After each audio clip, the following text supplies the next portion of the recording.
Olá, família, te atualizei, tudo bem?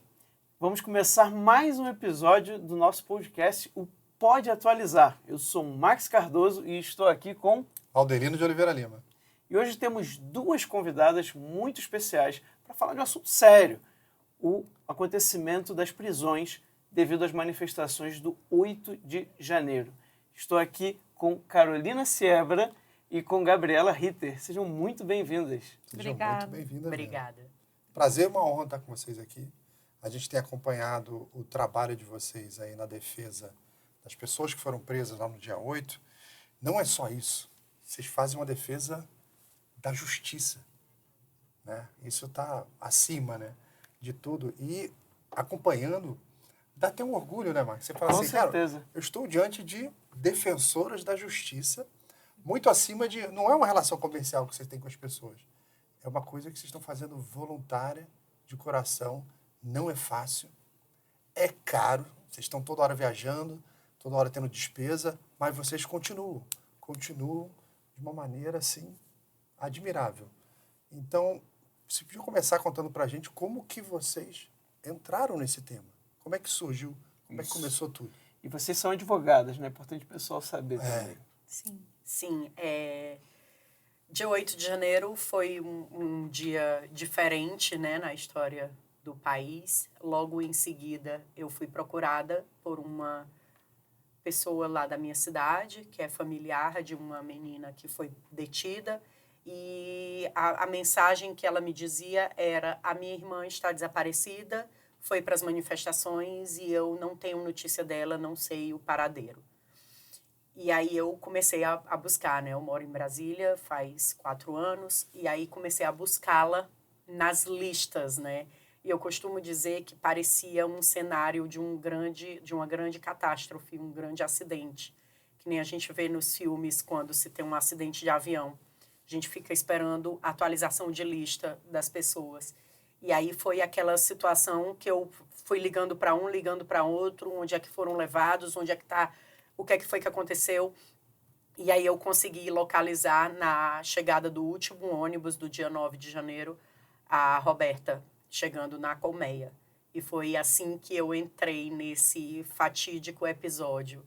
Fui lá buscar a assinatura dela e quando cheguei realmente era esse cenário, né? Como eu descrevi. E aí a gente tentava ajuda ali do pessoal que estava tentando organizar aquela loucura que estava na frente da colmeia. E aí eu estava com procuração na mão, já estava com todos os dados dela e eu pedi para uma pessoa ir lá dentro colher a assinatura dela, porque eu não ia conseguir atendê-la. Era feita uma fila lá de advogados e muitos advogados ficavam o dia todo para no final do dia receber a notícia de que não ia poder atender seu cliente. E aí a pessoa foi lá, colheu a assinatura, o meu receio era que ela ficasse sem assistência na audiência de custódia, e aí na minha doce ilusão eu achei que eu iria ser intimada que ela ia participar de uma audiência de custódia. Mas não, era também tudo muito artesanal. A gente tinha que olhar uma lista, procurar e ficar ali à disposição de qual seria a sala que ela iria entrar e como era que eu poderia atendê-la, sem nem ter falado com ela, que é uma prerrogativa nossa dos advogados, ter essa fala com o seu constituído ali de forma pessoal e individual. Então foi assim que você entrou no caso. Foi assim que eu entrei no caso. E a Gabriela? Para mim, foi um pouco mais traumático, né? Porque meu pai veio para uma manifestação pacífica lá do Rio Grande do Sul e quando eu me deparei com uma ligação que ele me pedia socorro, que ele estava sendo preso. Então, imediatamente, eu e meu irmão viemos até Brasília, chegamos aqui às 8 horas da manhã. E aí começamos a ver o que estava acontecendo ali naquela situação e digerir tudo aquilo, né? Porque ninguém imaginava. Achamos que ele prestaria um esclarecimento e seria liberado, né? Todos pensavam isso, inclusive os policiais que prenderam eles, né? E foi assim que eu entrei nessa loucura aí que nós estamos vivendo até hoje. Agora, pelo meu pai. Tem uma questão importante que você comentou, porque o pessoal de fora, né? Inclusive eu não entendo muito do direito, então... Os detalhes, às vezes, passam, né, despercebidos. Então, você comentou a questão da audiência de custódia. Qual que é o procedimento normal de uma audiência de custódia? Você trabalha no direito há quanto tempo? Carolina? 6 anos. 6 anos. Então, você então, já tem uma rito, caminhada. né? Então, você já conhece bem esses procedimentos. Qual que seria o normal de acontecer numa audiência Qual é de o rito custódia? Qual que é o normal? rito normal? Eles Então- marcam um dia, marcam um horário, como que é? Sim, normalmente a audiência de custódia, conforme a lei prevê, são com 24 horas após a prisão. Certo. Porque essa audiência de custódia, ela serve para verificar a legalidade da prisão. Aí é que é a cereja do bolo nessa história da audiência de custódia. Os juízes que estavam lá eram juízes que foram delegados para aquele ato sem o poder de decidir nada.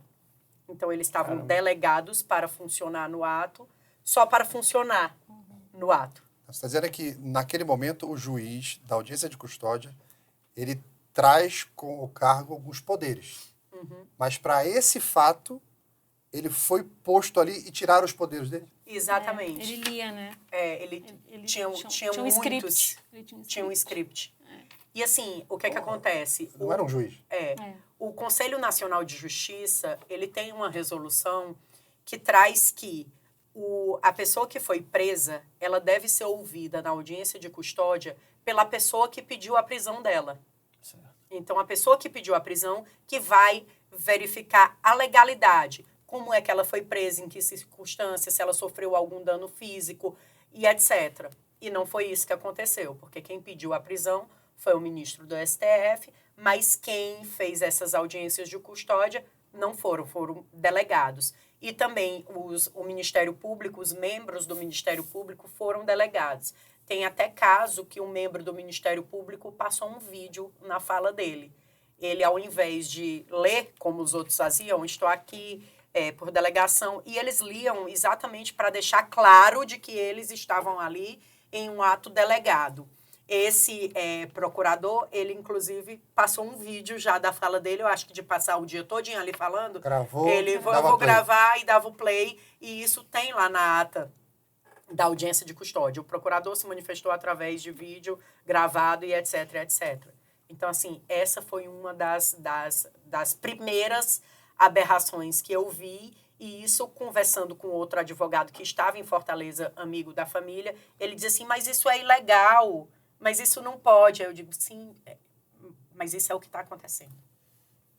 O próprio procurador que estava lendo falou isso? Não.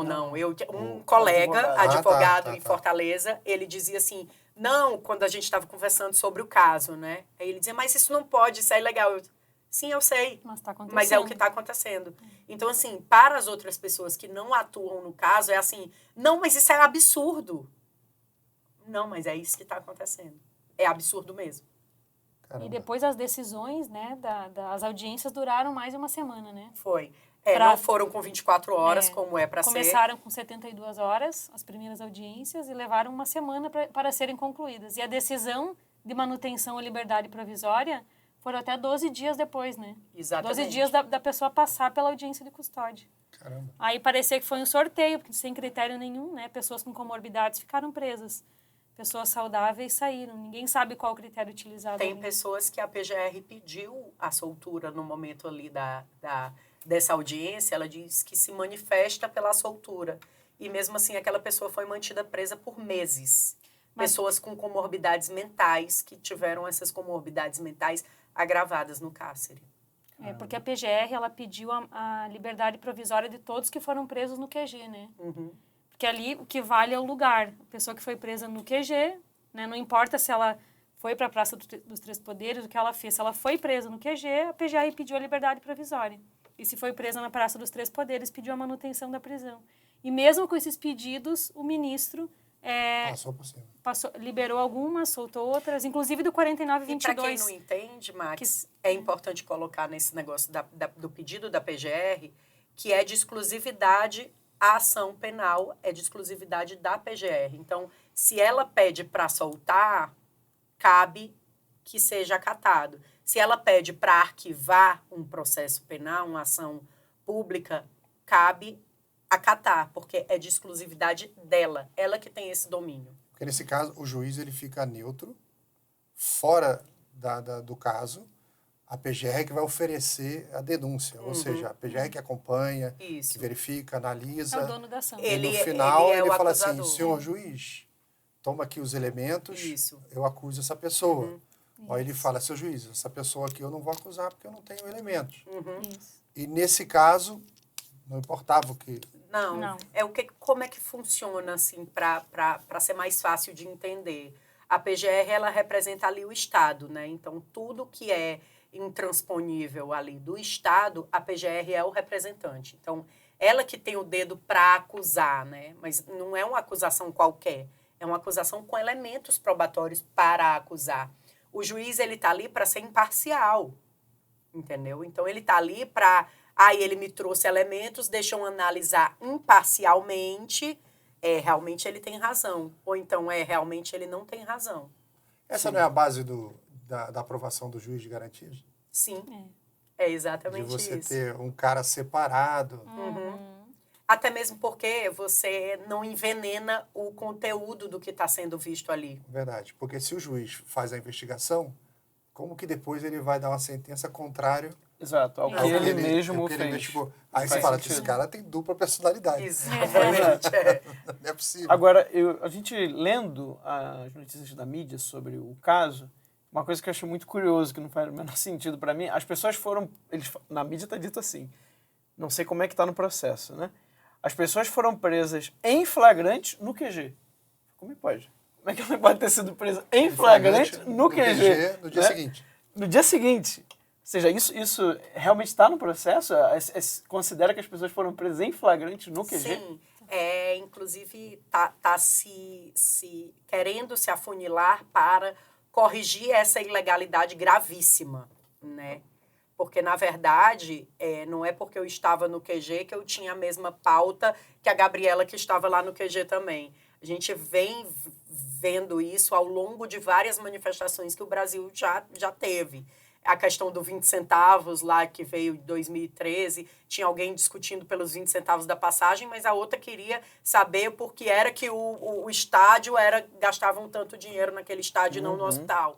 Sim. Então, assim, eram pautas que eram várias, cada um estava por um motivo. E eles falam desse flagrante no QG, inicialmente queriam dizer como se fosse que aquelas pessoas que estavam no QG poderiam ter ido lá na Praça dos Três Poderes.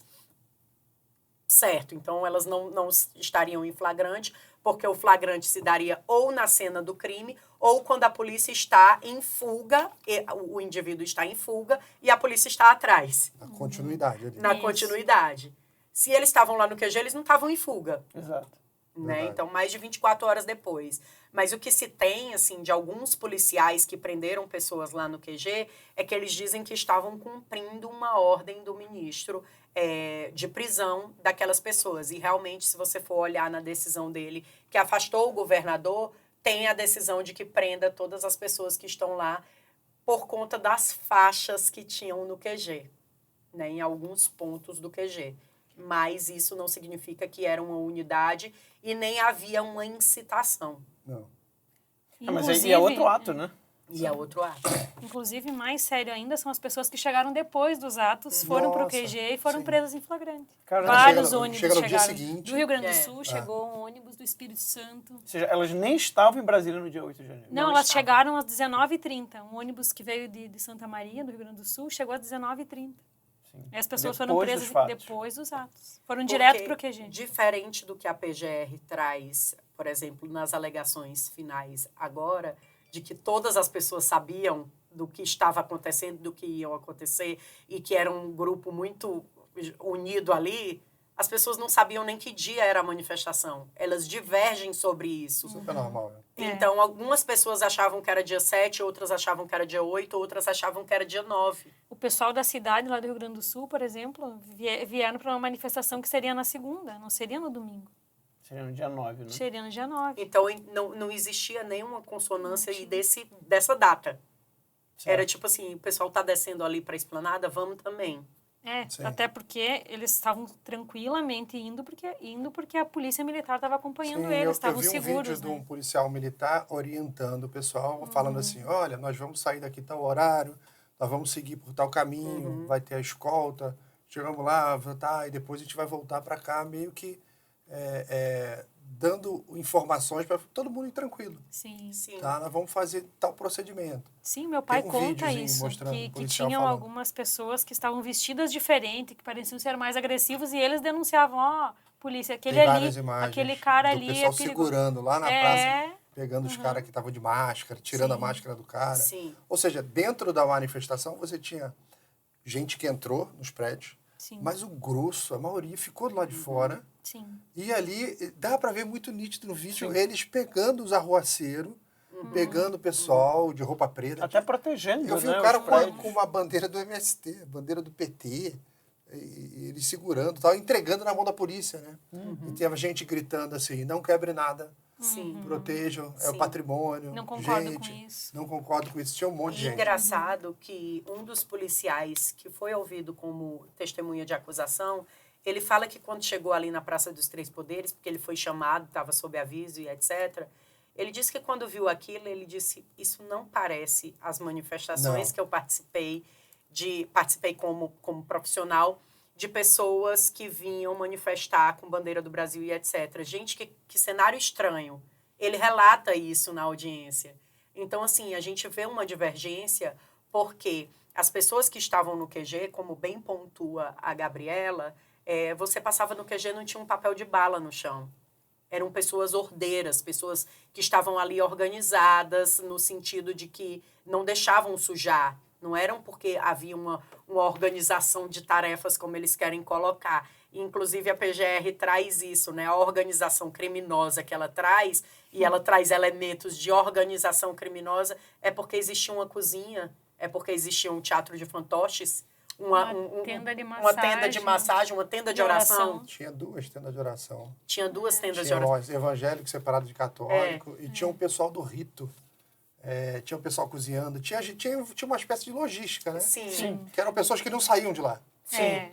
E aí entra E uma elas outra estavam questão. autorizadas a estar lá. né? Exatamente. Exato, essa era a questão que eu ia perguntar, né? Se era crime essas pessoas estarem no QG, ali na área do Não. QG. Porque até porque se fosse, né, os militares teriam que Estariam ter todos falado algo, teriam que ter, né? Mas Não, eles então, estariam envolvidos no crime. Pois Tem é, autorização. pois é. Eles estariam... E, assim, em novembro, salvo engano, dia 22, foi emitida uma carta dos 3 comandantes das 3 forças, né? Em que eles Foi. traziam que era constitucional a manifestação.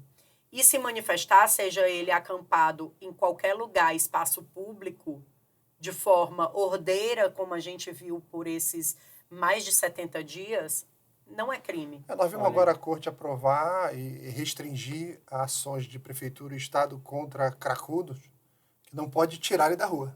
Exatamente. Mas a manifestação. E se o cracudo tiver uma camisa verde e amarela lá, como é que fica? Ah, é. Pode tirar, não pode? Mas uma coisa que eu queria perguntar era o seguinte. Nesse evento das prisões, aconteceu um negócio que eu achei bem esdrúxulo. No meio daquela agitação do dia 8, veio o AGU e o Randolph, o senador, pedindo prisão, por escrito, ofício, prenda. Nunca imaginei ver algo assim. Parecia que já era uma coisa, né? Não, mas é estranho o senador chegar lá e falar assim, prenda. Ele não é autoridade policial. Não, mas mais estranho Nem não é ele judiciário. pedir para prender. Mais estranho é o ministro Só acatar um pedido Baseado no incompetente. E ainda trazer isso numa decisão. Baseado no pedido da AGU e do... Porque, assim, que aí a gente ainda tem os leigos, os profissionais mestrados e doutorados do Instagram, né? Dos profissionais das mídias, das redes sociais, que dizem, mas a AGU, a Advocacia Geral, a AGU deveria pedir para o Ministério Público, como eu disse, o Ministério Público, ele é o dono, né, privativamente competente para fazer qualquer tipo de pedido desse. E acatar o pedido não torna ele legal. Quer Ele dizer, continua ilegal. Ele tem tanta legitimidade quanto o IBAMA. Se o IBAMA pedisse a prisão de alguém. Exatamente. E, assim, foi acatado esse pedido de prisão, foi acatado o pedido de afastamento do governador, foi acatado também o do ex-ministro da Justiça. Que estava de férias. Era incompetente para pedir as pessoas que pediram, a AGU e senador Randolph, e era incompetente a pessoa que aceitou o ministro do STF, porque essas pessoas, elas, digamos que cometeram crime ou são acusadas de cometerem crimes, que são crimes que seriam julgados pela Justiça Federal. Essa questão da competência é interessante. Acho que o Max até fala sobre isso. Isso. Esse pessoal que está preso, foi preso no acampamento, por que está sendo julgado pelo STF? Pois é, eles não têm foro privilegiado. Mesmo se eles fossem presos lá dentro do Palácio do Planalto.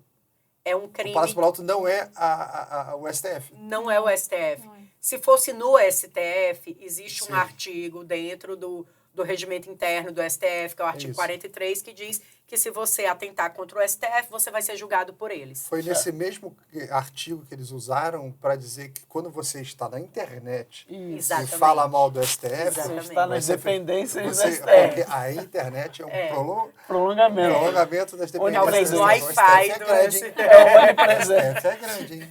O cara está na estação espacial e Exatamente. vai ser julgado. Mas, assim, com base no artigo 109 da Constituição Federal, essas pessoas que não tinham foro e cometeram ou são acusadas de cometerem crimes políticos ou contra o patrimônio da União, elas deveriam ser julgadas pela Justiça Federal.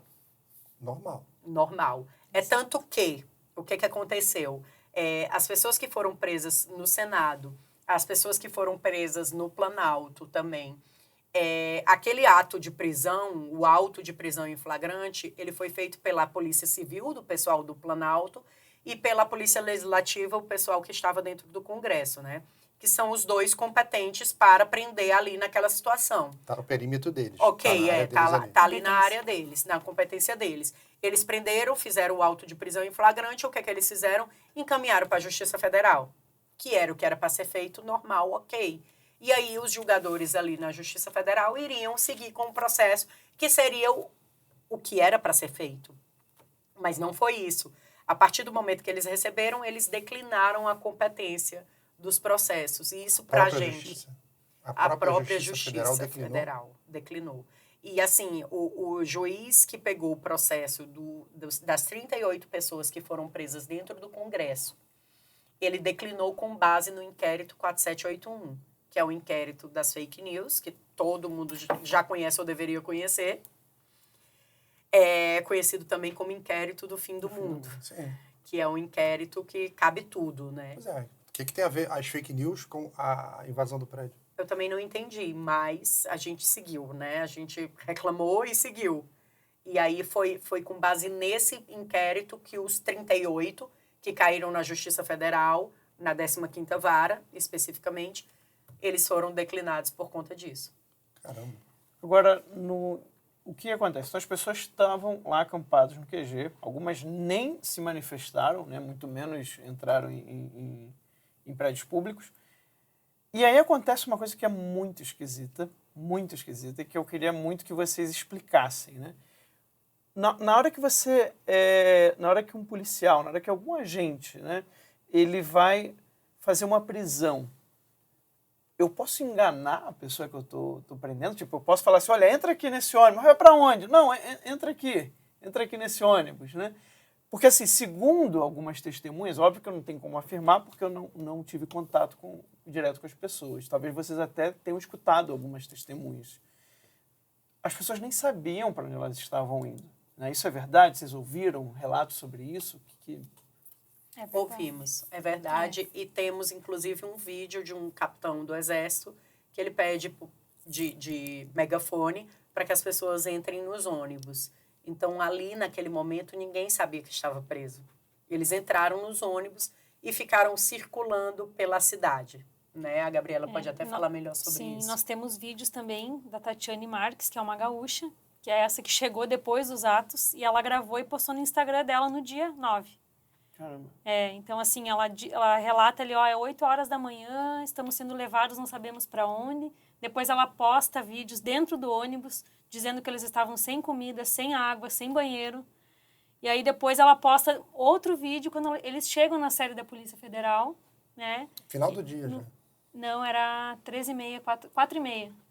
Não, 13h30. Não, desculpa, 1h30, quando eles chegam lá. Mas a primeira refeição eles receberam às 4h30 da tarde. Então, assim, era crime de perfídia configurado, né? Sim, E tem as provas ali, porque tem os vídeos. tem um vídeo. Tem os vídeos. Eu lembro do capitão falando, saiam em paz, Saiam em paz. terminou, temos uma ordem judicial, terminou o acampamento, gente, pode ir embora. Tal. Inclusive, foi nessa situação que até um cachorro foi levado para a Academia Nacional de Polícia. Sem voz de prisão em nenhum momento, Sem né? voz de prisão pro cachorro. Aí você vai comover a internet agora. Tinha um cachorro envolvido? Tinha um O cachorro. cachorro foi envolvido. preso. O cachorro foi preso também. Não, mas, mas Uma eu acho que advogada. isso tem que ficar claro para as pessoas. Peraí. Para você prender alguém, né, você não é obrigado a dizer que a pessoa está sendo presa. Sim. Sim, E a Então gente vê isso nos é filmes, ilegal. né? Isso é crime. completamente. Sim. Ok. Sim. Ali foram idosos, crianças, pessoas com Jogar na rede, comorbidades, cachorro, todos levados dentro dos ônibus para a sede da Polícia Federal. Sem Saber o que estava E acontecendo. na verdade, o que aparenta, né, é que botaram essas pessoas dentro do ônibus e não sabiam nem para onde iam levar. Estão presos, ok, mas vamos levar para onde? E ficaram circulando por Brasília até decidirem para onde iam levar. Inicialmente, houve boatos que seriam levados para o Mané Garrincha. E aí, salvo engano, o coordenador, diretor, não sei como chama, lá do Mané Garrincha disse, não, aqui não vai dar para ficar. Terrorista não fica aqui. É. Pessoas altamente perigosas. Ou seja, além do que o Max está falando sobre esses absurdos da prisão, a gente escutou vários relatos também de absurdos no dia 8. Tipo, o cara do algodão doce foi preso. E a gente vê vídeo do cara passando com o algodão doce e ele foi preso. Teve alguns outros casos como esse no dia? Tem o do rapaz que é catador de reciclável, tem o do outro que é morador de rua, né? Que Tava ele lá? Tava lá O e foi palhaço que preso. estava vendendo bandeiras. O palhaço que estava vendendo bandeira. Você fala palhaço, ele estava vestido de palhaço? Ele estava... Sim, e ele é palhaço. Ele a profissão trabalha, palhaço a profissão profissional. dele. Ah, tá. Aham, a Entendi. profissão dele é essa. E aí ele estava lá e foi preso também e ficou esse tempo todo preso, né? Eles foram os últimos a serem soltos agora. Caramba. Então eram 7 comerciantes meses. que estavam ali, como Comerciantes. sempre Ficou tem. meses Jornalista. Teve um jornalista que foi preso. Que estava ali trabalhando. Cobrindo. Aham. Caramba. Então, assim, Pô, não tem nenhum tipo de individualização? Não, Nada. é como diz o doutor Ezequiel, né? É como se você estivesse dentro de um banco que fosse assaltado e você fosse preso como assaltante. A briga de torcida prende o estádio Prende todo. todo mundo. Ele entrou para sacar o dinheiro, aí os Entrei pra caras sacar o entraram dinheiro, para entrou os roubar. caras pra assaltar. E eu fui E aí preso vai junto. todo mundo preso. Tá todo mundo preso. Eu vi um É isso relato que também de aconteceu. uma senhora dizendo que tinha muito gás lacrimogêneo e ela estava procurando um lugar para sair, que aquilo ali dá uma agonia Então, tremenda. isso é algo interessante, porque é algo que muita gente não sabe, né? As pessoas, às vezes, generalizam. Por isso é importante individualizar, Sim, né? sim. Ah, não, quem entrou é criminoso, né? Quem entrou Sim. nos prédios... Só que aconteceu isso, das pessoas Aconteceu. fugirem do... Eu Não, posso mas dizer pelo fugir meu por quê? próprio pai, né?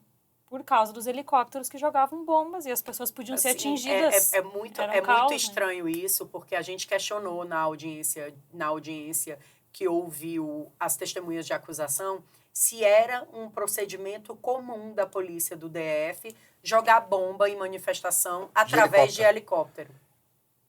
Eu vejo um problema grave aqui, que é o seguinte, quando você joga uma bomba de qualquer coisa que você joga de um helicóptero, ele está voando ali a 100 e poucos quilômetros por hora. Exato. Você pode jogar, sei lá, uma bola de frescobol. Sim. Vai machucar se Vai. pegar alguém lá embaixo. Sim. Você está jogando o gás lacrimogêneo, é uma lata. É metal. Aquilo vai machucar. Então, fora a coisa do incômodo, que você não consegue respirar, você não consegue enxergar, e você procura sair daquilo. Você ainda tem o risco de Sim. ser atingido Sim. gravemente ali. Aí eu vi essa senhorinha falando que ela foi chegando para um canto, e até um soldado falou para ela, senhora, fica aqui, ó, fica aqui nesse canto aqui. Sim. Sai, vem, se protege aqui. Porque se tem bomba vindo de cima, o que você procura? Um lugar Coberto. com uma cobertura. Exatamente. E eu não posso chamar essa pessoa que correu para se abrigar, para não levar com a bomba na cabeça, né? Até porque tinha uns rasantes, o negócio estava bem assustador. Sim. Terrorista? É estranho.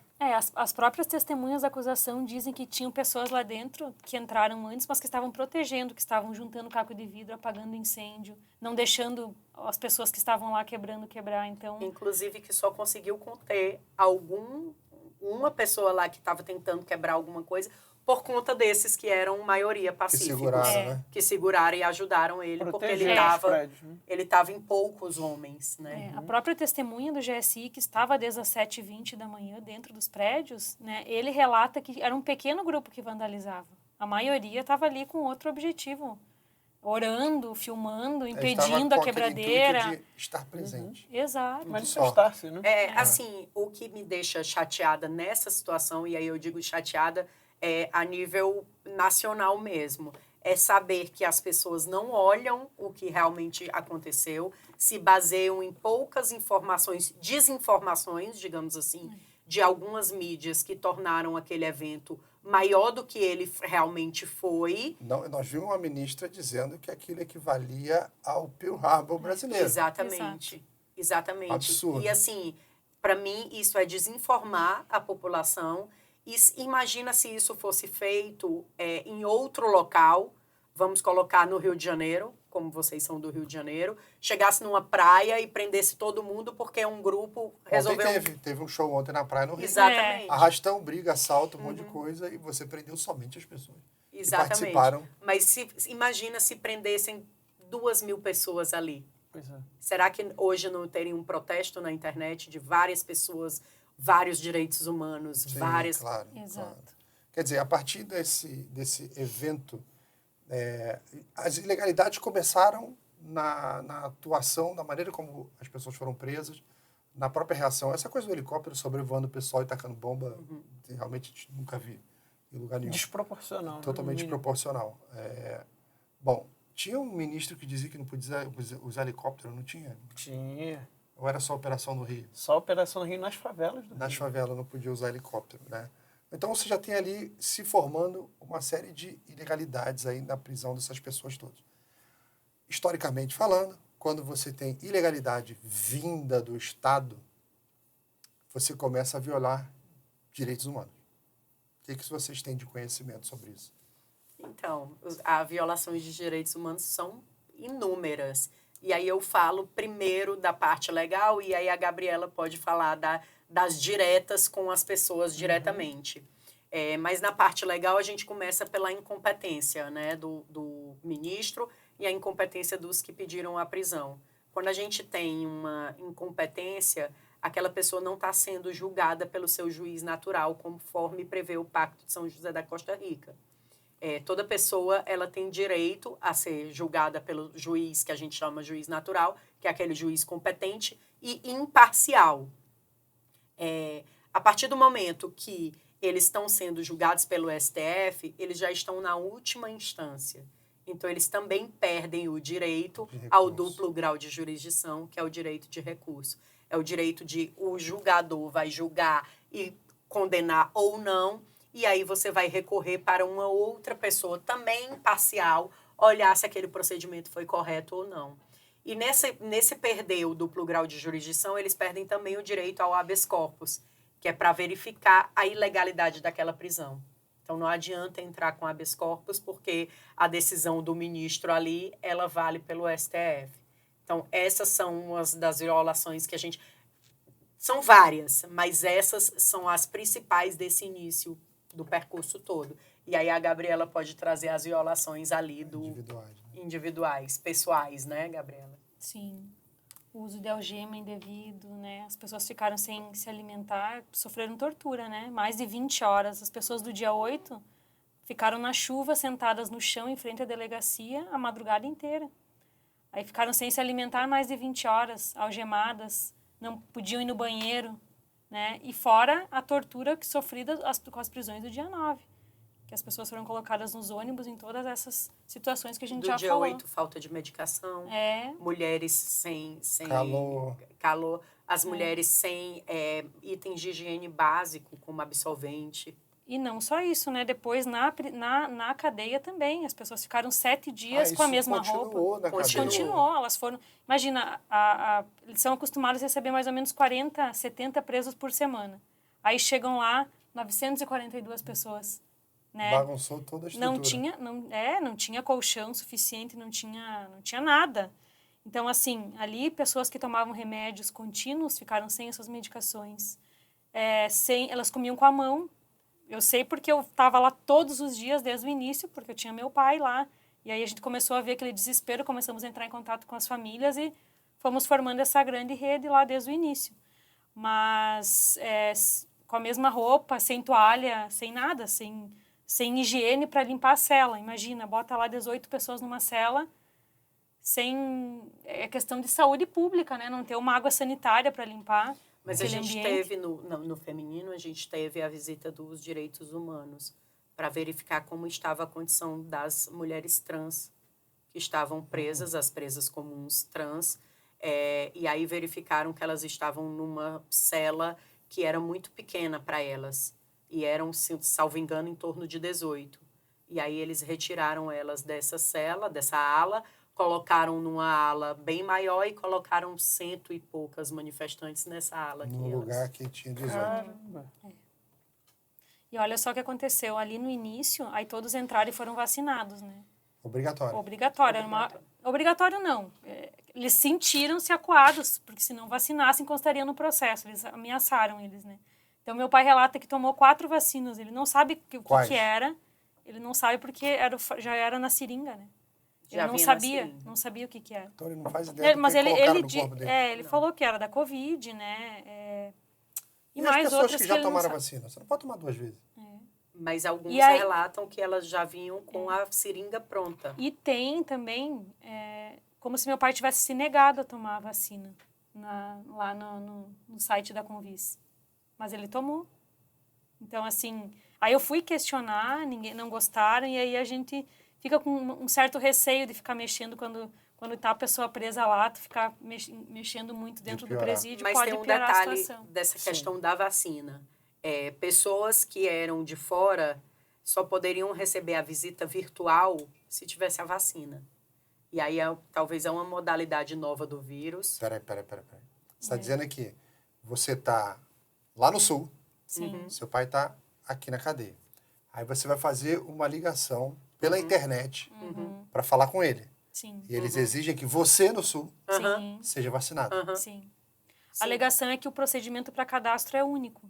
Então, assim, quem visitava presencial tinha que ter pelo menos as 3 doses da vacina. E quem visitava presencial, virtual também. Então, muitas pessoas ficaram todo esse tempo sem visitação, porque não tinham tomado a vacina. Que ele ficou esse tempo todo sem a visitação da família. Ele só recebia de visita a mim, porque não tinha a vacina. A família dele tem comorbidades, os pais dele são idosos, tem comorbidades graves. Não pode tomar. Não pode tomar, o médico falou para não tomar. E ele disse para mim assim, doutora, pede para minha família não tomar vacina para vir me ver por conta da doença deles. É tipo, tá, vamos tentar uma visita virtual. E não conseguia por conta disso. E aí, assim, é muito triste saber que essas pessoas ficaram sem, que também é direitos humanos, a questão da visita, né, do familiar. Ficaram sem visita de parentes, de familiares, por conta dessa questão da vacina. E aí eu pergunto se existe uma nova modalidade do vírus que eu não conheço, que ela passa por fibra ótica. Se quiser precisar do antivírus do computador. Tem que passar. Pois é. Tá vendo Tá como vendo? passa? Passa. Tá te Ó, ouvindo ali, comprovação. Falou do antivírus de computador e eu falou, olha o que eu tenho na internet. Gente, Mas uma das isso coisas- é completamente absurdo, né? Ou seja, para o pessoal entender, né? As pessoas que queriam fazer a visita online, né? Uma chamada ligação, de vídeo, vou uma falar. ligação de vídeo, só poderia fazer se tivesse tomado as 3 doses da Covid. E Exatamente. uma das coisas ali, como as pessoas tomaram muitas vacinas, deram algumas reações, enfim, né? Normal. Aí as pessoas ficaram doentes. Aí meu pai relatou que eles chegaram um dia na cela lá para ver se estava tudo bem. Aí quem pediu medicação, eles colocaram na mão Eles assim, colocavam na mão. B12, tá? Aí depois, meu pai disse que ficou achando estranho, né? Tá B12 na mão. Mais tarde eles vieram B12. Todo mundo que tinha B12 fez uma fila e foram levados lá na cela 12. Eles foram colocados lá com 18 pessoas, sem nenhuma medicação, com suspeita de Covid. Todo mundo doente. Todo mundo doente. Separado para ficar todo mundo doente E ali foi junto. bem na época, no período que eu vim para o Rio Grande do Sul. naquela semana ali. Então, quando eu fiquei sabendo que ele estava nessa situação, eu voltei imediatamente para cá, logo ali no início. Agora uma dúvida. Essa vacina foi aplicada pelo governo federal ou o governo aqui estadual, do distrito, distrital? E consta essa vacina no cartão de vacina do seu pai lá, de repente, no site do SUS? Eu não olhei ainda, mas provavelmente conste, né? Deveria Porque tem constar. Quais foram essas 4 vacinas que ele tomou? Se foi aplicada pelo Estado, Sim. tem que ter o registro lá. E aí, inicialmente, aí a gente traz outra violação, né? Que foi a coleta de material genético deles. Esse pessoal todo teve que assinar uma autorização para coletar material genético. Para quê? Então, o que acontece? E isso daí também é uma questão de direitos humanos, porque foi uma briga muito E grande. LGPD. Foi uma briga muito grande no Congresso por conta dos direitos humanos, dessa coleta de perfil de materiais genéticos, mas aí o rol é restritivo. É para algumas pessoas condenadas Sim. em alguns crimes, que são crimes de estupro e etc. E o banco de perfis genéticos, é óbvio que ele tem a sua função, que é super importante, Importantíssimo. mas como é que você vai coletar esse perfil genético dessas pessoas que são acusadas, na época nem réus eram, e vão pegar uma autorização para poder coletar aquele material e, digamos que, fariam prova contra si mesmo, mas a grande maioria fez de bom grado para dizer assim, agora eu vou provar que eu não fiz nada. E nós ficamos sabendo porque nós chegamos lá para visitação e aí o bloco estava interditado porque a Polícia Federal estava lá, os advogados também não sabiam. Fazendo Coleta coleta de de material genético. genético. Isso você me fez lembrar uma notícia que eu acho que a Polícia Federal cruzou dados genéticos dessas pessoas com o que eles encontraram nos prédios. Sim. Tinha material genético no prédio. Tem gente que fez xixi, tem gente que fez cocô. Tem um monte de coisa lá que eles encontraram. Bebeu água e deixou uma garrafinha. Garrafinha, suor, tem um monte de coisa que eles coletaram. E quando eles cruzaram, acho que deu 40 pessoas. Pela matéria do G1, porque aí eu trago uma matéria de jornal, né? Pela matéria de jornal, porque a gente não tem acesso a esses Eles dados. têm. Só Eles G1. têm. Então, é assim, que é o outro problema que a gente vem enfrentando nesse processo. Pela matéria, eram 55, se eu não me engano. 55 pessoas nesse universo de quase 2.000, né? De 1.300 e pouco, Ou seja, 2.000 no que foram todos, né? Já no tinha que total. soltar o resto. Sim. E por incrível que pareça, elas não estavam presas. A grande maioria não estava presa. Talvez pouquíssimos, 10% desses 55 tivesse preso ali. Ah, entendi. Quando eles cruzaram, não era para soltar. Eles cruzaram para ver se estava faltando alguém para trazer, para prender. Cara, é o contrário, né? Quando você cruzou e não tinha o material genético, eu já inocentei esse pessoal. Eu já tenho que liberá-los, porque eu não tenho evidência, eu não tenho nada. Inclusive, o material genético deu negativo, Não mas tem continua vídeos, preso. né? As câmeras do Palácio do Planalto tem um lapso temporal das 3h30, 19h, não Exato. tem imagens. Eu vi um policial comentando que ele precisou ajudar uma senhorinha a subir no ônibus lá no QG. Sim. E era assim, muito evidente. Como que essa senhora que não consegue subir um degrau estava lá destruindo o prédio público? Pois é. É isso, assim.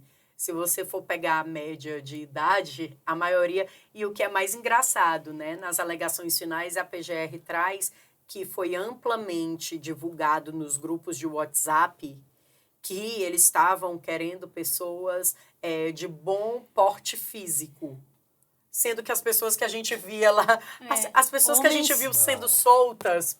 Né? A gente tira pelas senhoras que foram soltas agora por último. Todas de cabelinho branco. Senhorinha com a Bíblia, o porte físico dela não aguenta um soprão forte, uma ventania. Ou seja, estatuto de idoso, Direito da mulher. direito da mulher, tudo que você tinha de proteções da nossa sociedade, inclusive instituições, ONGs, parlamentares, Pois é, e a mídia, tudo colapsou. né? E tudo E que a nós mídia sempre procuramos. fala, né? E nós procuramos. Tudo colapsou. Ninguém Todo pode o dizer que não ministério, sabe. É. Porque foi procurado. Inclusive, no Ministério da Justiça, foi procurado por uma defensora pública pela situação dos autistas que foram presos. Então, a gente tinha 2 autistas, um deles bem grave, Ele conseguiu a soltura dele logo no começo, por conta de insistência mesmo. E o último foi preso agora há pouco tempo, né? Recente. Solto. Foi solto recente. O Jean, né? Que também é um caso de autismo. E quando o policial levou ele para colocar a tornozeleira, eu estava lá, né? O policial chegou para mim e disse assim, doutora, esse menino está preso desde o dia 8 de janeiro? Aí eu disse, tá, ele, eu não estou acreditando nisso. Porque eu cheguei na cela para chamá-lo e a gente chama como... Aí ele ficou no canto da cela, assim, acuado. Aí veio um outro policial e disse, não grita não, que ele é autista e ele tem problema com isso. E aí aquilo me tocou tanto, porque eu tenho um sobrinho que é autista e eu sei o que é isso. Que é. Quando você falou que botar a tornozeleira, se ele rejeita, Sim.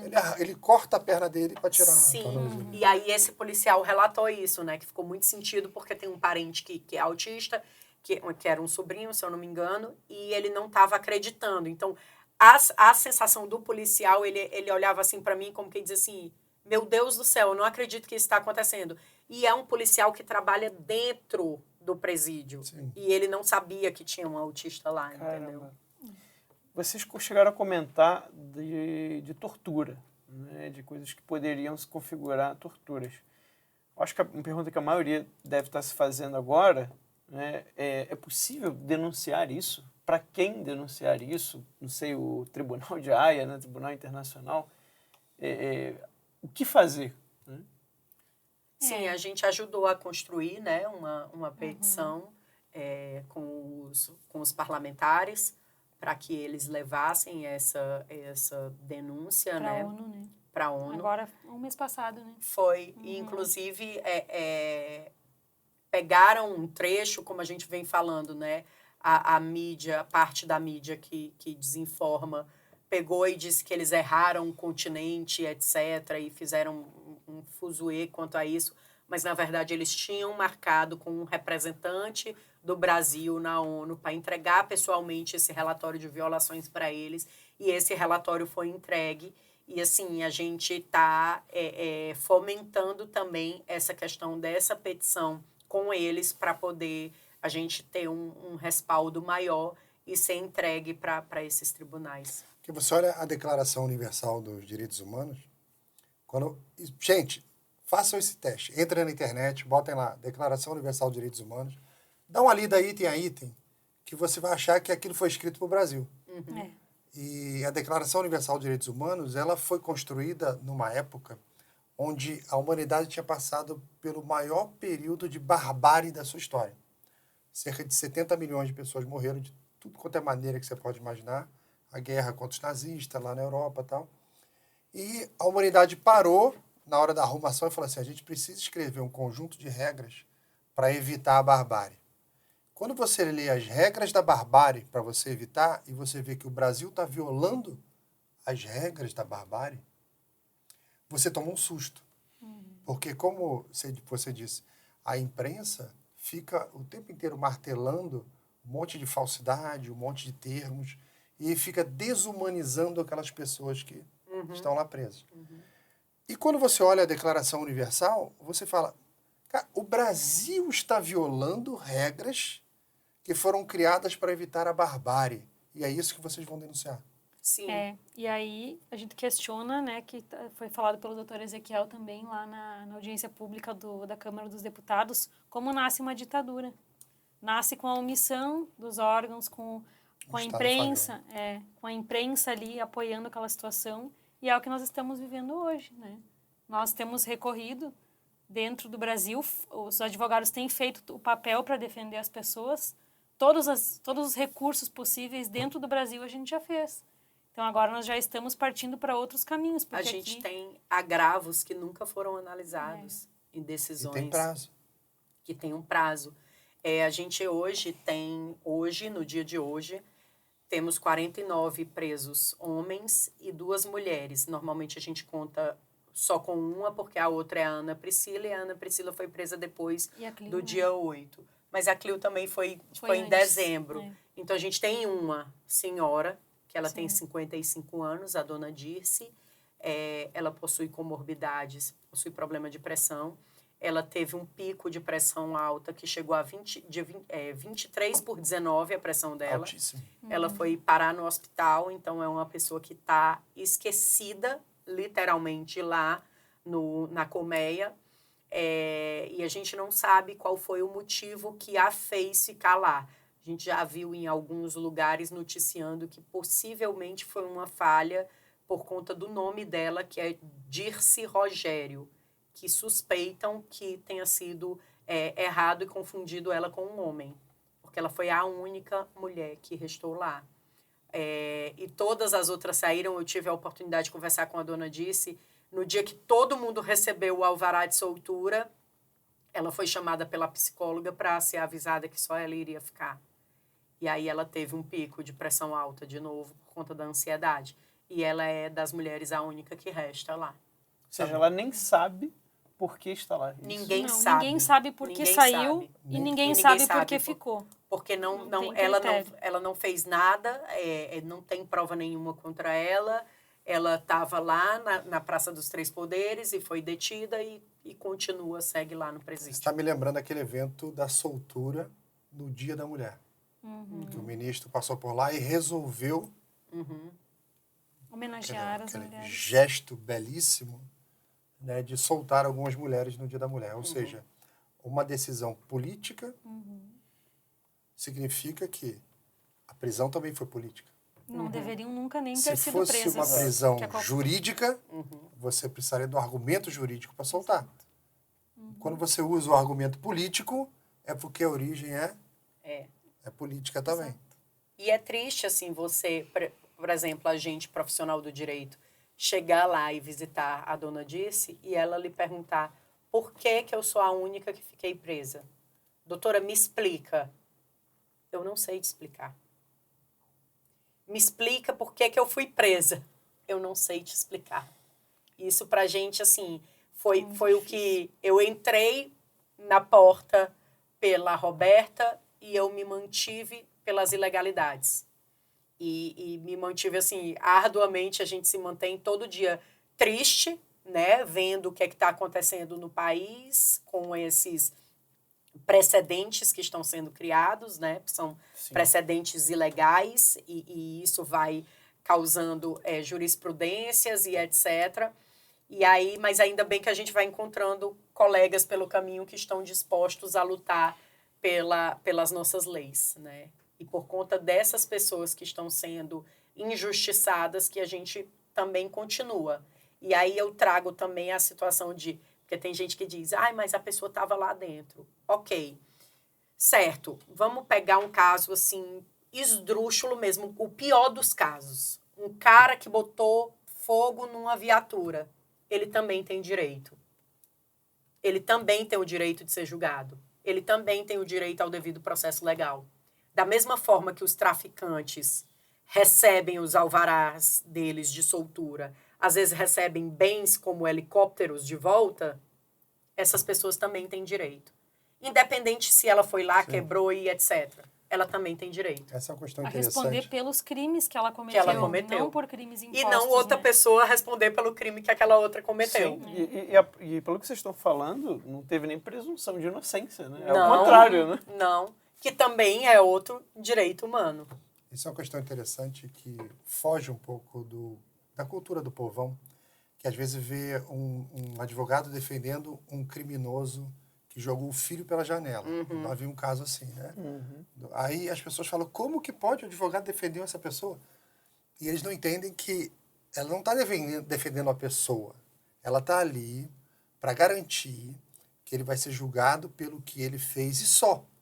Só. E punido de Isso aí. acordo, né? Punido de acordo punido e de só. acordo. Tudo dentro da lei. Então, como é um caso que, por exemplo, gera comoção, é comum todo mundo querer aplicar o máximo de pena. O cara merece. O merece não tem a ver com a justiça. Sim, Exato. sim. Não é o merece. É o que Já a é lei vingança, diz, né? é o que o processo apurou e é o que ele vai receber. E assim, se a gente for pegar outros casos emblemáticos, a gente pode pegar até casos fora do país, né? De pessoas que ficaram presas 30 anos Tem e vários, depois foram descobertos que eram inocentes. Isso comove todo mundo. Mas o que tem acontecido aqui, especificamente, é um trabalho em conjunto para que essas pessoas sejam tratadas como terroristas, Das como instituições, né? atos golpistas, como esse tipo de coisa. É um pré-julgamento, né? É um É. pré-julgamento. A própria mídia fez isso. Você vê diferente quando aparece. Tem vídeo do cara matando o outro. É um suposto. Mas aí, ele é suspeito. Né? Mas nesse Tem um caso vídeo, não suspeito. Agora, teve. nesse não, nesse é terrorista.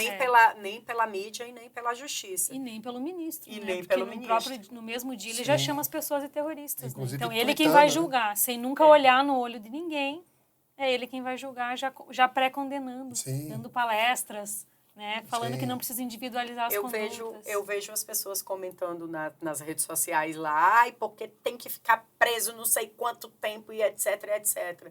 E aí você pega o caso dos casos do dia 9, que são ainda mais graves, né, por conta da ilegalidade, que eles falam de incitação, né, e etc. Você colocar uma faixa SOS, FFAA, como tinha, Não é crime. eles estão incitando as Forças Armadas. O que é incitar? Entendeu? Muito Então, subjetivo, Muito subjetivo. Que Agora, o que são atos antidemocráticos. o que é ato? não que é? não tem lei. E Isso uma aqui pode ser um ato coisa- antidemocrático. E pelo que eu entendo, você tem que ter a capacidade de cometer o crime, né? Também. Então, Sim. assim, eu tenho que ter a capacidade, ainda que, vamos botar por hipótese, uma pessoa quisesse incitar as Forças Armadas a fazer algo.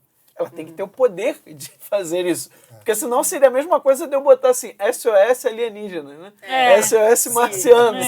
Né? Intervenham aqui. Verdade. Ou então o cara fala, vou explodir a lua. Pois é. Aí o juiz vai falar, não, se ele vai mudar as marés, o clima, prende esse cara. Pois é. Mas é exatamente isso. Eu costumo colocar que, por exemplo, para você ter uma tentativa de golpe, você tem que ter pelo menos uma mínima possibilidade daquilo acontecer. E não existia. A gente está falando, e isso é uma das coisas que me indigna, até falei no Senado isso, estão querendo emburrecer a população. Sim. Você acreditar que entrar num prédio público é você ataque à democracia. ataque à democracia é demais. Isso é interessante porque se o prédio público é a democracia, a gente pode de madrugada, escondido, atravessar a floresta amazônica e chegar na Venezuela e a gente começa a construir prédios. E a gente implantou a A democracia. democracia na Venezuela, exato. A gente faz uma réplica do Palácio do Planalto lá. Faz igualzinho Aí a Praça chama o Três Maduro e Poderes. fala, olha aí, Aí, ó. olha a democracia. Agora é democracia. Agora é democracia. Exatamente. Então, democracia assim- não são prédios, os juízes não são democracia, Aham. nenhum funcionário público é democracia. Democracia é quando o povo manda no governo. Isso é democracia. E, Laudelino, assim, se a democracia é o prédio ocupado, na pandemia a gente não teve democracia. Ficou tudo vazio. Pois né? é. Ficou todo mundo em casa. Tudo vazio. A democracia ficou na casa das pessoas? Então, O o lockdown Covid, democrático. o Covid é golpista. Né? É o Covid golpista. Deixa eu perguntar uma coisa. Nós vimos que teve problema de superlotação. Vocês podem até comentar depois. Teve problema de alimentação no presídio, de item de higiene pessoal. Eu queria saber de vocês como é que foi a relação dos advogados com as pessoas que trabalham no presídio. Tem os agentes, você tem os policiais. Tem umas pessoas que estavam lá no domingo trabalhando e de repente chega 1.000 pessoas Nossa. no trabalho deles. Como é que foi a percepção de vocês para a reação, como eles trabalharam, como eles atenderam? Como é que foi isso, vocês que estavam lá perto? Eu vou Não, lhe não. dizer que é, Não. pelo menos na colmeia, o atendimento dos policiais, eles são rigorosos, claro, estamos dentro de uma Tem que ser. penitenciária, tem que ser. Mas eles foram muito colaborativos com a gente. Legal. E eles trabalharam direto, né? Eu me lembro de chegar lá e estava sempre a mesma policial lá. Ela já estava sem dormir Caramba. várias horas. Nossa. E eles fizeram o trabalho deles. O melhor que eles puderam fazer naquele momento. A maioria, né? A questão do efetivo da Polícia Penal, aqui no DF, causa um prejuízo, mas por conta, não por querer desses policiais, né? Mas por conta realmente de efetivo. Aí tem problema de banho de sol, né? Das pessoas ficarem ali 2 dias sem banho de sol, porque aqueles policiais têm que se revezar e etc. Mas em questão de rigor de tudo que entra e tudo que sai, de tudo que é passado pelos advogados para o pessoal que está lá dentro, rigorosamente o trabalho da polícia foi muito bem feito. Mas eles também, a gente não pode deixar de dizer que eles foram colaborativos, principalmente com a advocacia, no sentido de tentar apaziguar aquela situação que estava acontecendo e tentar dar o mínimo de legalidade. Ninguém está dizendo que eles tiveram privilégios, né? Não. A gente está dizendo que Eles eles tentaram tentaram trazer para uma normalidade. Trazer para uma Exato. normalidade, assim, porque a gente tem muito policial penal aqui no DF que é formado em direito. Então, eles sabem que é prerrogativa do advogado conversar com o seu cliente em sala reservada. E muitas das vezes que não tinha essa possibilidade, eles diziam assim, doutora, tem problema se a gente fizer numa sala assim, assim, assim, e eu ficar aqui do lado e tal, e tal, e tal? E, assim, eles tentaram ao máximo resolver problemas que também não eram problemas deles, né? Porque eles estão ali numa situação muito difícil, mas eles sabiam que talvez houvesse uma discussão ali, um embate ali entre eles. Então, eles tentavam sempre apaziguar, e isso eu acredito que a polícia do Distrito Federal ela é colaborativa não só com esses presos do dia 8 das manifestações. Ela é colaborativa no trabalho em geral, entendeu? É uma polícia que, nesse Cumpridora, tempo, né? cumpridora do dever dela. É uma polícia cumpridora. Você lembra o caso? Teve uma imagem do Alexandre de Moraes comendo marmita no presídio. Você lembra disso? Ele foi no presídio provar uma marmita. Por que ele foi lá? Vocês sabem? Primeira vez que ele foi no presídio, né? Os policiais disseram para eles. Meses e meses e meses depois. Não, primeira vez, eu acho que na vida dele, que ele foi lá dentro do presídio. A Rosa Weber também, segundo relatos dos presos, né? E dos policiais também. Ele foi até lá, não sei com qual intuito, né? Tu sabe? Não. Não, a gente não sabe. Mas ele foi lá e ele foi muito bem recepcionado pelos terroristas que ficaram o tempo todo sentadinhos. Vários idosos, o senhor com câncer, diz que até um deles se emocionou, mas deixou ele preso mais um mês lá. O senhor que foi preso no QG, câncer de próstata, usava fralda. Ficou preso 4 meses. Caramba. Então, assim, eles fizeram oração para Alexandre de Moraes. E aí, na saída, a gente não sabe com qual intuito aquilo. Como se questionava muito a questão da alimentação, até porque as pessoas perderam muito peso, 20, 30 quilos, ele fez um ato político dele lá, né, de experimentar aquela comida Que, e dizer que era virou boa. piada em uma das sessões do STF. É mesmo? Virou. Sim. O ministro estava lá em uma das sessões e a ministra-presidente disse, porque se deixasse o ministro Alexandre, comeria toda a marmita lá de tão boa que era. E a reclamação era de que eles entregavam na parte da manhã, a empresa que licitou o contrato desses, acho que 32 milhões, entregava as marmitas na parte da manhã e quando chegava no final do dia, elas já estavam azedas. E as pessoas não podiam comer.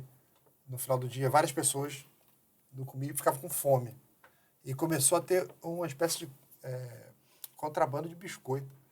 O pessoal queria um biscoito, alguma coisa para complementar, porque não dava para comer aquela marmita no fim do dia, né?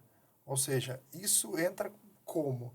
Como é que você enquadra isso? Você está com a pessoa com restrição de liberdade, com uma alimentação ruim, isso ao longo de meses, doente, comorbidade, quer dizer, isso tudo se enquadra no que vocês estão querendo denunciar. Sim, com certeza. A comida é inapropriada. Não importa se entregasse na hora e comesse, não tinha como comer. Para vocês terem noção, foi encontrado caramujo, gilete, caco de vidro. Na marmita? Na marmita. Vinha suja, os legumes assim, picados, sujos, inteiros. Sei que não lavaram o legume. Tipo como se fosse inapropriado para consumo. Então, eles não conseguiam comer. Aí, quando vinha feijoada, que era quarta e domingo, a maioria fazia jejum, porque não tinha como comer. Vinha com as partes da orelha, do porco, tudo com pelo. Caramba. E inclusive, meu pai trouxe um pedacinho de uma orelha de porco. Ele trouxe junto, peluda, para mostrar, era isso aqui. Ele trouxe também um outro negócio que eu não sei o que é, que ele foi morder e quase quebrou um dente. Ele trouxe junto 2 coisas. Caramba. De recordação para provar. Tem mais uma recordação que ele trouxe. É, Uma pétala de Uma rosa. pétala de rosa. aqui. Conta essa história pra gente. Foi no dia do meu aniversário.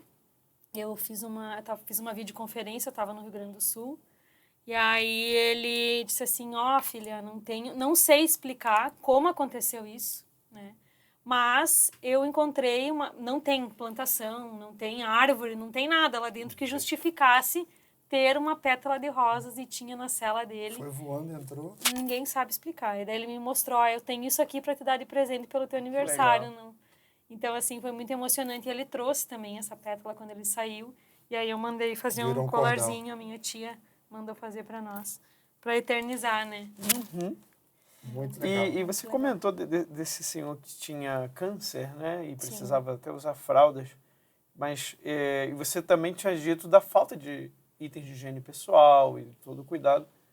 Será que foi garantido a esse senhor, né, a higiene pessoal dele? Tudo, teve algum relato desse? Não tinha individualização. Esse aqui vai receber, né? Um Até as kit. medicações, por exemplo, assim, eu entregava... Olha o que aconteceu uma vez. Eu entreguei medicações para o meu pai. Caras, R$500 de remédio eu entreguei. Aí demorava uma semana para chegar. E aconteceu uma vez que ele não recebeu, que eles extraviaram as medicações. Aí eu fui lá, eu tive que comprar tudo de novo e a desculpa foi que mudou a equipe, porque mudou a direção do presídio, mudou a equipe da GEAIT, do setor de medicina, e extraviaram a medicação. E não era só com meu pai, isso acontecia seguidamente, das pessoas entregarem remédio e eles não recebiam. Então, assim, não sei o que acontece no trâmite deles lá dentro, mas as pessoas ficam sem medicação, muitas vezes. Caramba. E tudo que foi apreendido, os bens pessoais, foram destruídos, né? Não foram Alguma parte destruídos. foi destruída, uma pedido, parte foi Foi dada, pedida a destruição. doada. Na verdade, foi pedido, aí é onde entra também a associação que a Gabriela é presidente, né? A gente viu no processo que foi pedida a destruição desses bens. O que fosse possível uso ia ser doado. Uso por quem? Não se sabe. O que fosse possível Não, ainda o Estado tivesse... tomou das pessoas tudo. Exatamente. Seria... O que fosse possível seria o doado. Mas o que é roupa? Roupa, Sapato, barraca, colchão, sapato, colchonete. colchão e colchonete. etc. Itens pessoais das pessoas que estavam lá. E o que não fosse ia ser incinerado. Não dá para devolver para a pessoa? Então. Foi isso que a gente E aí pediu. foi exatamente onde entra a associação. Foi pedido uma reunião com o diretor, né, da polícia, com um dos delegados responsáveis, e a SUAVE foi lá e pediu que não fizessem isso, porque, enfim, ali também é prova. Claro. É prova de que não tinha nada, que aquelas pessoas não eram um problema. E aí ele se comprometeu com a Gabriela, né? Sim. Você que foi lá, pode E o até Dr. falar Ezequiel, melhor. ele se comprometeu, eu disse assim que a gente acharia um espaço para guardar tudo isso, que eles fizessem inventário, que tivesse uma relação que a gente devolveria para as pessoas. Porque a alegação era que a PF não tinha onde guardar. E daí eu não sei agora como que ficou. E assim, aí a Gabriela fez esse pedido para ele, nós fizemos disse o que se pedido, responsabilizava. E aí, essa semana, ou foi semana passada, teve uma decisão lá no processo sobre esses bens. Inclusive, tinha lá uma identidade de uma pessoa. Caramba. E falava o nome dessa pessoa. E eu não me recordo agora o que é que foi decidido ali sobre isso. Mas não destruíram. Né? Mas ainda não destruíram. destruíram. Ainda não. Mas teve a determinação judicial Sim. para usar o que quiser Sim. e destruir o resto. Sim, Teve o pedido, né? Teve o pedido. Mas não teve Teve o pedido. autorização. da Polícia Federal. Caramba.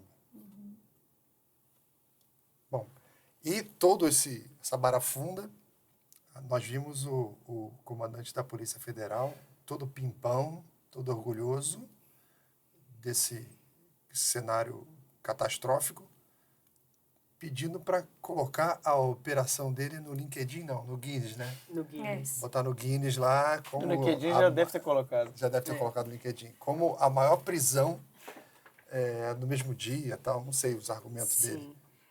Eu costumo dizer que ele deveria, para ser realmente específico e fidedigno com a realidade, colocar a palavra ilegal. Foi a maior prisão ilegal da história do país que ele teve a oportunidade de fazer. Mas ele teve a oportunidade também de não fazer e não cumprir um ato ilegal.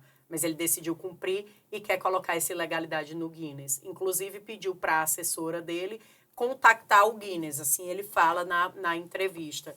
E aí a gente tem um servidor público e uma servidora pública deslocado para atender interesses pessoais. Ele podia pedir para ela ir na Biblioteca do Senado e dar uma olhada lá que o Brasil, na Segunda Guerra Mundial, com a Força Expedicionária Brasileira, prendeu 20 mil nazistas em um dia. Então, pela quantidade, pelo número, ele 10 vezes menos. Então, não tem do que se orgulhar. Até porque os nazistas foram muito bem tratados quando eles foram presos. Não passaram por isso que vocês estão comentando e relatando. Isso é gravíssimo. Então, esse pedido dele, ele é bem invertido mesmo, né? É realmente a maior prisão ilegal, feita da pior maneira, com o pior atendimento, com ausência de justiça, das prerrogativas do advogado. É uma coleção de coisas erradas que tem que entrar no Guinness mesmo. Acho que ele está certo mesmo. Só não do jeito que ele está imaginando. Ele só errou na inicialzinha dele. Exato. Só faltou uma palavra, né? É só encaixar a palavra ali, dá para botar um corretivo e encaixar uma palavra e dá certo. Meu Deus. Agora, a gente vê esse tempo todo, né? Teve gente que saiu agora, ou seja, praticamente 7 meses, né, presos. Ou seja, a ideia que dá é o seguinte, você está numa fase de inquérito, né, uma fase de investigação, e é como se você já estivesse punindo essas pessoas. Sim. Né? Ou seja, elas nem foram denunciadas, nem foram julgadas, e você já estaria adiantando a pena. E uma pena de 7 meses, né, presas. Ou seja, é completamente desproporcional isso, não é? A gente fala em prisão, em cárcere, né? E aí as pessoas acham desproporcional o cárcere. E é desproporcional também o uso da tornozeleira. Essas pessoas que foram presas no QG e foram soltas ali, algumas com 90 dias de cárcere, regime fechado, estão hoje de tornozeleiras, que a gente costuma dizer que estão presas pelo pé, né? Meio soltas, digamos assim. Porque elas cumprem um regime também ali. E aí elas têm um horário fixo para voltar para casa, não podem sair no final de semana. E essas pessoas que agora a PGR acatou um pedido da OAB, que, ao meu ponto de vista, foi muito conveniente a OAB aparecer agora, depois de 7, 8 meses, e ver que caberia acordo de não persecução penal e propor esse acordo para a PGR. A PGR, ok, eu vou aceitar, e enviar para o ministro, e o ministro dizer, eu sempre disse, porque na decisão dele ele diz isso, que sempre disse que caberia esse acordo de não persecução penal. E essas pessoas estão privadas, muitas, de trabalhar. Às vezes, para você fazer um exame em outra comarca, você tem que pedir autorização para o ministro. Para você ir para a igreja no domingo, você tem que pedir autorização para o ministro. Então, assim, essas pessoas estão com a liberdade cerceada também por 7 meses, né? Por crimes que era ficar acampado no QG. Então, acho que vai ter que fazer aí um projeto de lei para tornar isso crime, né? Inclusive, eu acabei de pedir para o meu pai aqui se ele se apresentou, porque sou eu quem levou ele nessas outras semanas. Fiquei com medo agora. Papai, lembrei aqui agora. Sim, vamos ver se ele responde. E assim, mais um item assustador disso tudo, que existem acusações em que a pena, se você for até o fim do processo, e o cara for condenado, a pena é inferior ao tempo da prisão preventiva. Sim. Ou seja, ele está pagando mais tempo do que se ele for condenado. Beleza. Não tem a condenação. Aí a PGR vai e propõe um acordo junto com a OAB, que andou sumida, né? Andou omissa. A OAB, a gente vê que a OAB não tem nada a ver com justiça. Aqui a gente viu essa OAB trabalhando aí. A OAB do B, né? Então, a PGR vai lá e oferece um acordo. Eu achei interessante porque a questão do acordo é assim, olha, eu tenho aqui evidências contra você.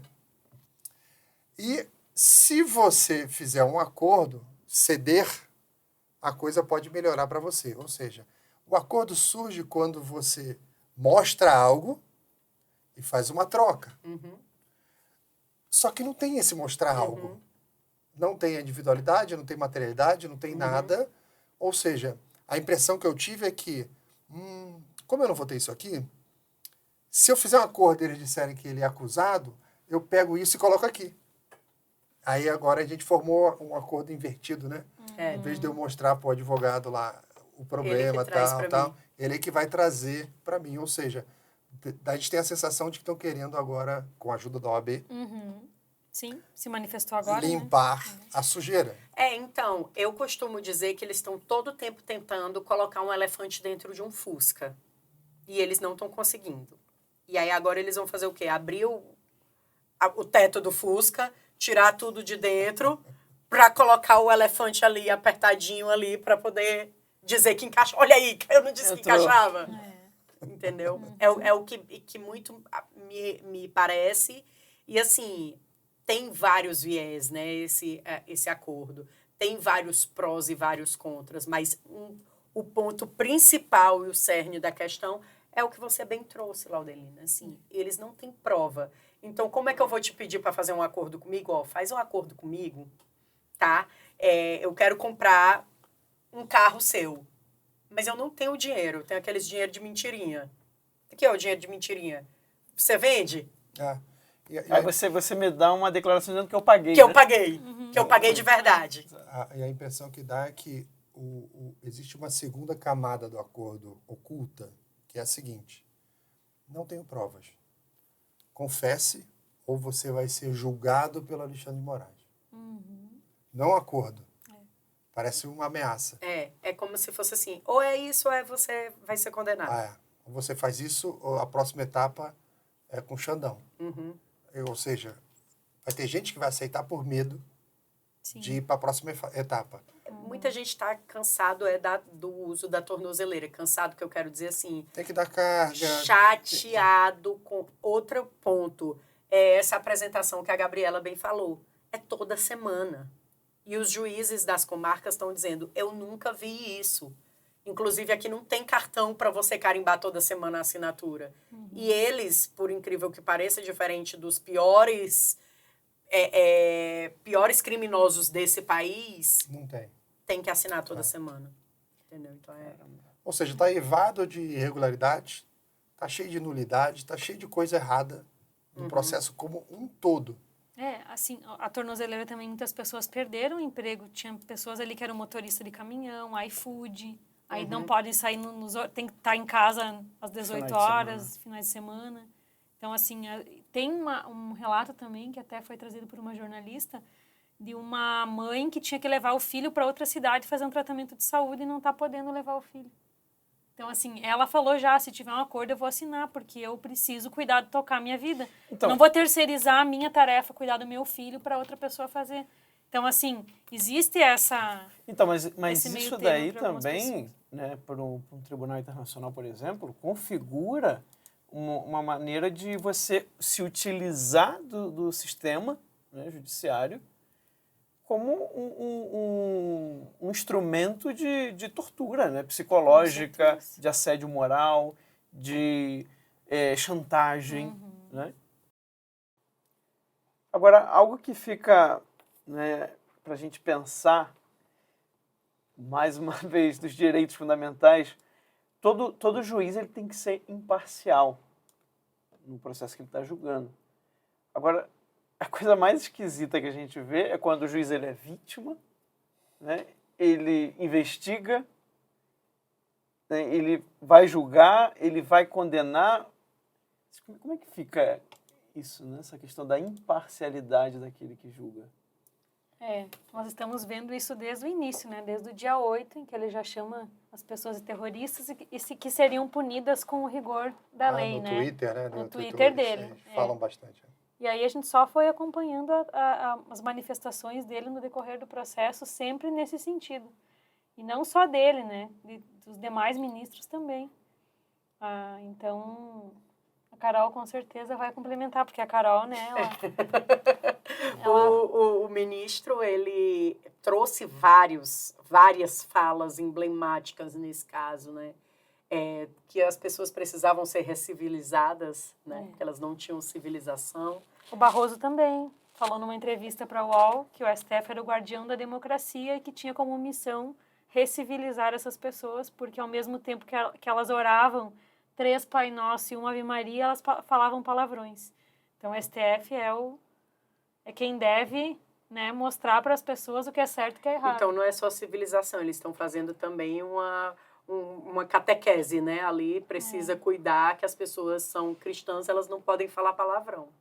Nossa, lavagem cerebral. Sim. É o que a China faz com os uigures, Exato. que pega da sociedade e fala assim, ó, você não pode ter essa religião, você não pode fazer isso. Fica num campo de concentração que eles chamam de reeducação na China. Sabe quantos tem nesse campo? 1 milhão de pessoas na China. Agora, vocês estão falando do juiz falando. Não tem um princípio que diz que o juiz só se pronuncia nos autos? Sim. Sim. O Twitter é o auto?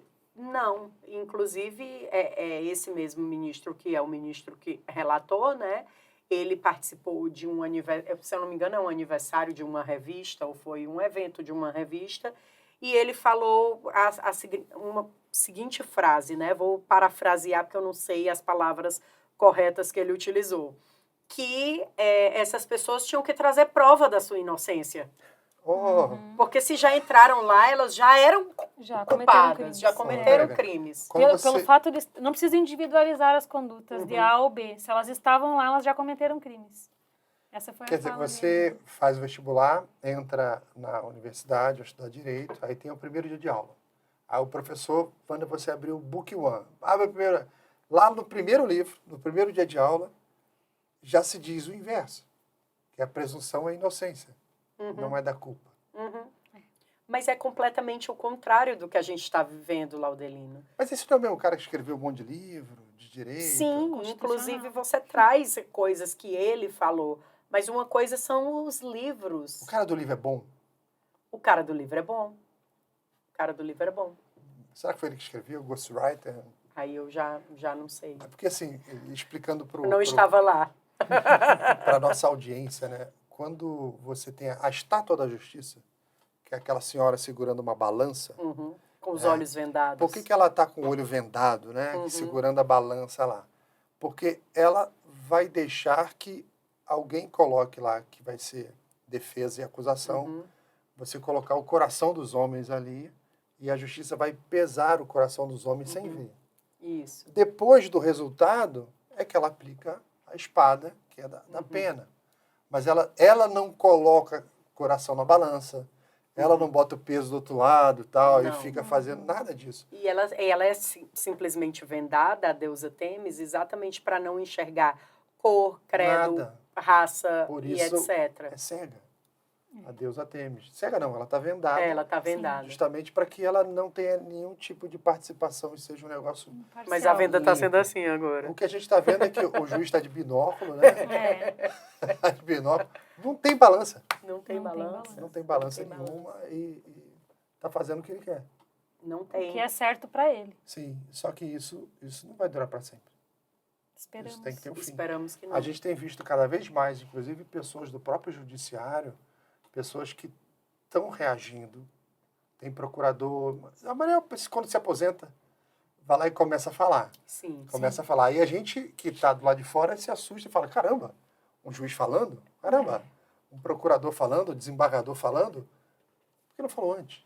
Não mas foi é por porque falta eles- de procurar, né? mas Porque nós eles temos usam procurado todos. Uma das coisas que eu acho interessante, esses que hoje falam, que pelo menos falam, Estão falando, né? graças a Deus. Né? Eles utilizavam uma coisa que é pouco usual, a ética, né? É pouco usual nesses casos que a gente está vendo, que é a ética. E assim, porque talvez eles tivessem o receio, e talvez esse receio fosse um receio da própria consciência, dessa questão mesmo ética. Acho que tem um problema que é do judiciário, que é a forma com que as coisas acontecem dentro do judiciário. Então, dificilmente você vai ver, a gente até vê um vídeo ou outro, mas é fora da curva, um desembargador discutindo com outro, um Sim. juiz brigando com um advogado, é muito fora da curva.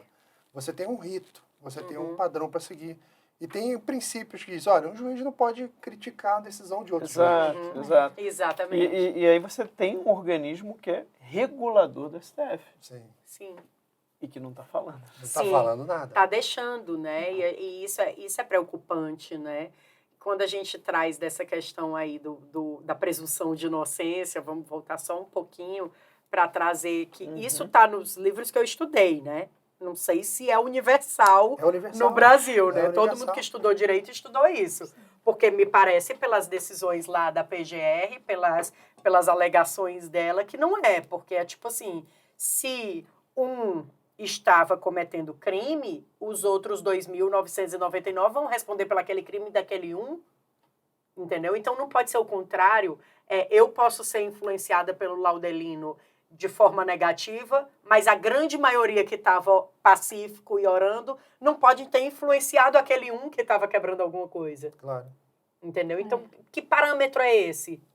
Você tem que individualizar, como a gente comentou antes de gravar, né? Tem um assalto a banco, você tem um cara que dirige o carro para escapar, você tem um cara que entrou com uma arma para assaltar, teve um cara que entrou desarmado só para carregar saco de dinheiro. São 3 coisas diferentes. E tem um cara que estava sacando dinheiro também. E tem o Max lá sacando dinheiro lá na hora, que foi preso junto. Foi preso junto. Pode ser que ele seja preso junto, não tem problema. O negócio é que, imediatamente, ali após o início da investigação, você já vê que não, esse cara tá fora. Exatamente. Né? Esse cara tá fora. Esse aqui vai responder só por tal crime. É por isso que se investiga, né? Senão você não tem nem necessidade. E tem outro princípio, que é o princípio do indúbio pro réu, né? Sim. Em dúvida, você tem que beneficiar o réu. Você tem que favorecer. É melhor que se solte, que se prenda, que se solte sem culpados do que se prenda um inocente. Sim. É assim, a conta é essa, entendeu? Mas será que essa conta serve para todo mundo? E o crime multitudinário também não pode ser utilizado para prejudicar as pessoas, e sim para um benefício, né? Exatamente. E assim, a denúncia genérica que diz, a gente pode trazer outras pessoas que falam sobre o assunto, grandes estudiosos sobre o tema. Uma coisa é ela sanar ali aquele problema inicialmente. Outra coisa é você continuar de forma genérica até as solturas. A soltura... aliás, os indeferimentos de soltura, se a gente passa no antiplágio, tem 99% de semelhança. Assim como as denúncias. Assim como as denúncias, entendeu? Então, assim, é absurdo. É um absurdo, porque eu não posso punir uma pessoa que estava lá pacificamente. E eu posso até dizer, como eu citei outras vezes, uma pessoa que estava de bocó, lá, olhando pro tempo, vendo, ai, que prédio bonito esse daqui, e prender ele igual aquele rapaz que quebrou um relógio. Não é razoável que os dois respondam pelo mesmo crime. Claro. E vocês tinham comentado, né, numa outra entrevista sobre a questão da sustentação oral, né, de que foi feita essa sustentação por vídeo, foi enviado, como é que foi isso? Então, a sustentação oral é um direito da defesa. A defesa, como bem disse o Laudelino, defende direitos. A gente está ali para dar voz àquelas pessoas que estão sendo acusadas. E no próprio regimento interno do STF, tem que a gente pode ir lá sustentar na presença dos ministros. Naquele momento de sustentação oral, é um momento super importante para a defesa, porque aí ela traz essa individualização que talvez dentro do processo não consiga se notar. As pessoas poderiam gravar, as defesas poderiam gravar vídeos de até 15 minutos e colocar lá no site do STF. Existem grandes professores que dizem que a defesa feita por vídeo, em substituição da defesa oral, ela não é considerada uma defesa, então a gente tem aí um cerceamento da ampla defesa e do contraditório. Mesmo assim, seguimos fazendo o que nos era pedido e o que foi convalidado pelos outros ministros também. Fizemos os vídeos e postamos. A gente tem provas de que teve gente que postou às 23h59 e à meia-noite, em ponto, foi proferido o voto do relator. Então, assim, um vídeo de 15 minutos em 1 minuto, eu acho que é quase impossível. Aliás, em 3 segundos, porque era 59 e 57. Eu gosto de fazer analogia. Então, você está dizendo que a sustentação em vídeo é como aquele caso em que os irmãos brigaram em casa e a mãe falou assim, espera teu pai chegar. Aí, quando o pai chega de noite, o pai quer escutar os dois. As versões. O que aconteceu? Aí o pai vai escutar um filho, vai escutar o outro, escuta a mãe e vai tomar uma decisão. O que você está dizendo é que O pai já chegou em casa com a sentença. É. É isso, né? É isso aí. Ou seja, você entra num sistema, faz o upload de um vídeo à meia-noite, e o vídeo tem 15 minutos. Então você espera que quem for assistir vai acabar de assistir aquilo meia-noite e 15. Só que meia-noite e 1 já tinha uma sentença, como se já tivesse O assistido aquele recebimento, vídeo. o recebimento da denúncia. Já tinha um texto Não, construído, baseado no 24 laudas, né? 24 laudas. E aí você já coloca em dúvida até as outras sustentações orais que Deus. foram enviadas antes. Porque se essa não Essa foi... é flagrante. O resto a gente não sabe. Mas Vários, aí, pois é. um questionamento que eu sempre faço é assim, não é a questão dele não ter visto, é a questão dele não ter nem o zelo de fingir que viu. Exato. É porque você sobe o vídeo meia-noite. Aí você vai dormir. Você fala, ó, isso aí amanhã eles vão ver, depois de amanhã talvez tenha alguma coisa. Quando você acorda no dia seguinte, você vê que 1 minuto depois subiu um texto de 24 páginas falando sobre o seu vídeo e sobre o caso. E a gente viu pela G1. Meia-noite e 10 a G1 publicou. A o G1 voto do publicou, a ministro. gente não tinha visto. A gente viu. E o mais Eu vi engraçado... porque eu G1 vi que você porque fala eu tava é de madrugada. o site de notícia. Aquele site de Eu tava no desinformação. aeroporto. Ele tem a assinatura do negócio, ele tem acesso a Eu acho que deve ter alguém lá. Então, Lá dentro ele trabalhando. deve ter um redator fora. que trabalha de dentro do STF. Porque o que acontece? Em outras decisões, quando o processo era em segredo de justiça, o G1 noticiava, os sites de internet aí, noticiavam antes da gente saber. Porque a gente não tinha acesso aos autos. Aí tem um outro problema aqui, que é o seguinte. Vocês sabem que eu gosto de timeline, né? Sim. Eu gosto de linha temporal. Para meia-noite e 10 o G1 ter publicado, Sim. significa... Eu vou andar para trás. Antes da meia-noite, ele já tinha posse desse documento. Porque você publicar significa que alguém pegou esse documento e teve que digitar. Ou ele recebeu esse documento eletronicamente. Então, foi um documento para o site da Justiça e outro para o G1. Porque aí ele vai copiar e vai colar. Só que o jornalista, ele não pode copiar e colar. Ele precisa escrever um artigo. Ele tem que escrever a matéria. Então, ele tem que sentar lá, escrever. Ele olha o documento, aí pensa, deduz. Ele vai ter que ler as 24 páginas. Consulta, né? Vai ler as 24 páginas. Às vezes vai pergunta para consultar. alguém, liga para um advogado, olha, eu tô Exato. vendo isso daqui. Estou vendo aqui uma dúvida, preciso da opinião do jurídico, é assim mesmo e tal. Então o negócio leva muitas horas. 10 minutos depois, se ele tem, então ele já tinha isso pronto, junto com o judiciário também, já tinha esse texto pronto. Tudo estava pronto. Tudo alinhado. Inclusive, o vazamento já estava pronto. Inclusive, a gente teve outra decisão lá, que na verdade a decisão não tinha ido para o processo.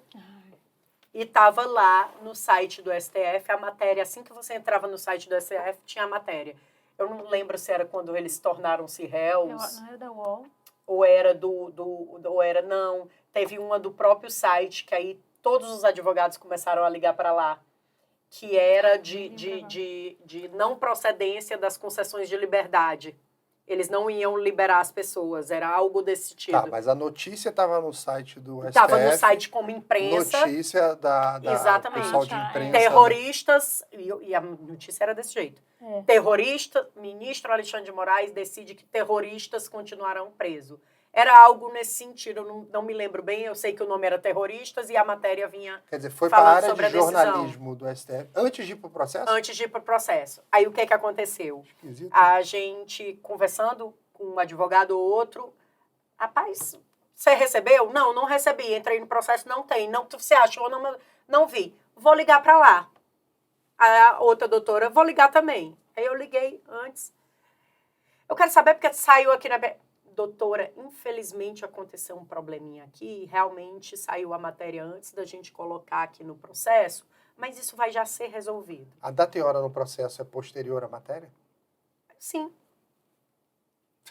Cara, Não, e naquele momento a PGR já tinha excluído o crime de terrorismo, não é? Sim. Então, peraí. E o ministro continuava chamando. E esse processo é sigiloso? Não, Hoje em dia, não. mas na Mas época época era. era. Ou seja, internamente na corte, alguém produz aquele texto e entrega para publicar. Antes de colocar no processo. De colocar no processo. O foco não é o processo. Exato. A gente teve casos, inclusive, nesse processo, de a PGR colocar lá uma peça, tomo ciência, como foi no caso agora das audiências, tomo ciência do despacho número, digamos, 96. Aí o processo vinha número 95, número 97, número 98. E o 96? Boa pergunta. Ué? A gente tem provas. Tudo isso que a gente está Tudo falando... isso que a gente está falando, a gente tem pode como provar. Tá? Entendeu?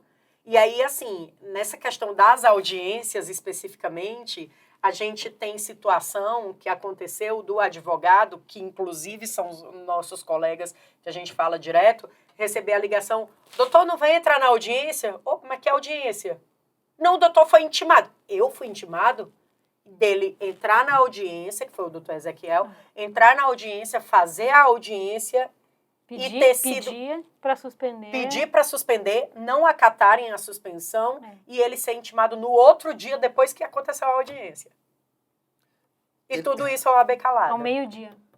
Quer dizer, a audiência foi às 9 da manhã, a intimação foi ao meio-dia. O procedimento normal é... Claro, se você vai participar da audiência, tem que notificar a pessoa com antecedência. Sim. Até para se preparar, né? Exato. Claro. O que você vai perguntar? Você foi avisada por alguém que já estava lá. E quando você Foi vai na área assim. de notificação, não tem notificação nenhuma. Foi assim que aconteceu nos interrogatórios também, Também. né? Também. Os advogados foram notificados de noite e a audiência era no outro dia. Não tiveram nem tempo de O conversar cara vai com o dormir mais cliente. cedo, ele nem vê.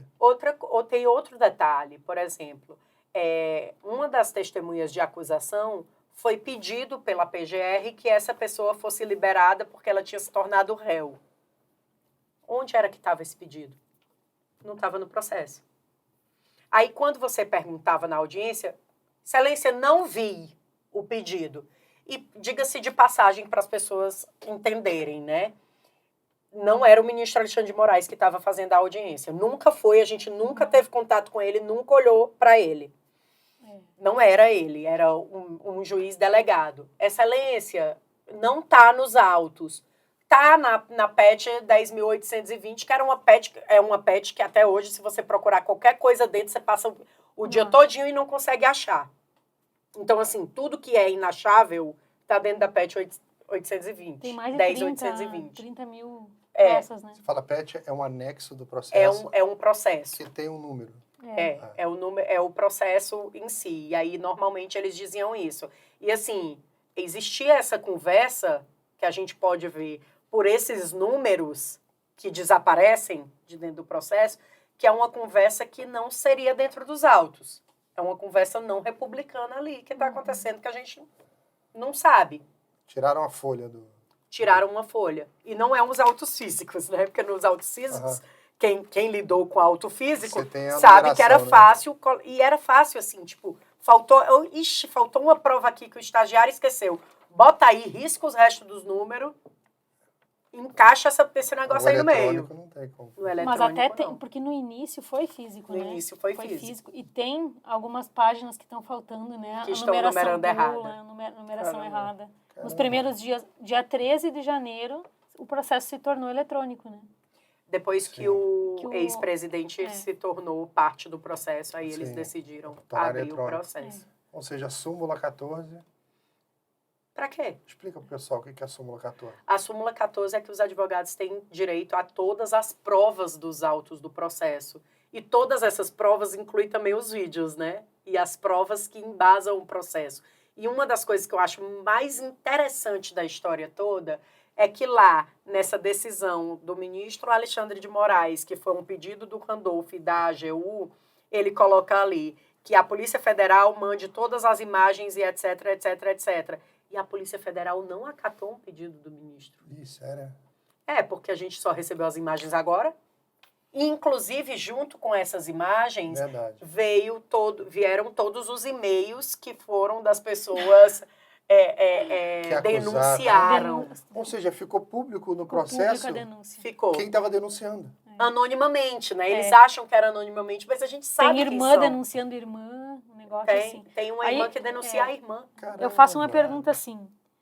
O prédio de maior segurança do país não tem as imagens. Não tem as imagens. Não tem. Como justifica isso? Mas aí o G. Dias disse, quando aconteceu aquele vazamento daquelas imagens, ele disse que foram entregues todas as imagens. Sim. E as imagens, primeira elas semana. cortam em 15 horas e 55 Não pode minutos. cortar. O que foi que aconteceu? Inclusive, a testemunha do GSI, aquele que estava lá, que acompanhou toda a Aham. invasão, né? Ele também fala que foi entregue na primeira semana. Não pode cortar. Todas as testemunhas de acusação falam sobre A câmera do saguão, onde eles foram presos, ela girava a imagem, não tem imagem fixa. ela. Porque assim, eles têm que provar que as pessoas cometeram crimes. Mas se nós quiséssemos provar a inocência, a gente não tem. Eu não temos tenho como provar. O mais engraçado, vou explicar para vocês, é que essa câmera, ela é automatizada, certo? Ela de 10 em 10 segundos, Ela muda a posição. E ela pega 4 pontos, certo? Especificamente 4 pontos.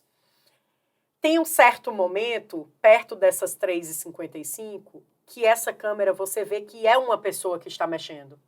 Que não é porque automatizada. ela sai do padrão, porque ela sai do padrão.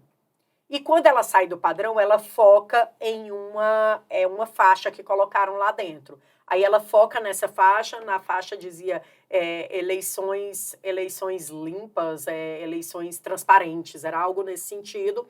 E ela vê que talvez não era o que ela queria ver, né? E ela volta, e aí ela passa a omitir um ponto das imagens desse circuito que ela faz. E esse um ponto é onde os manifestantes ficaram, onde a polícia entrou, onde tivemos manifestantes agredidos e etc. Ó, só para o pessoal entender, essas câmeras, elas são eletrônicas e gravam essas imagens em computador. Tá? E provavelmente algum contrato terceirizado em que você sempre prevê guardar aquelas imagens. Ela grava 24/7, fica gravando sem parar. Você grava durante alguns meses e guarda.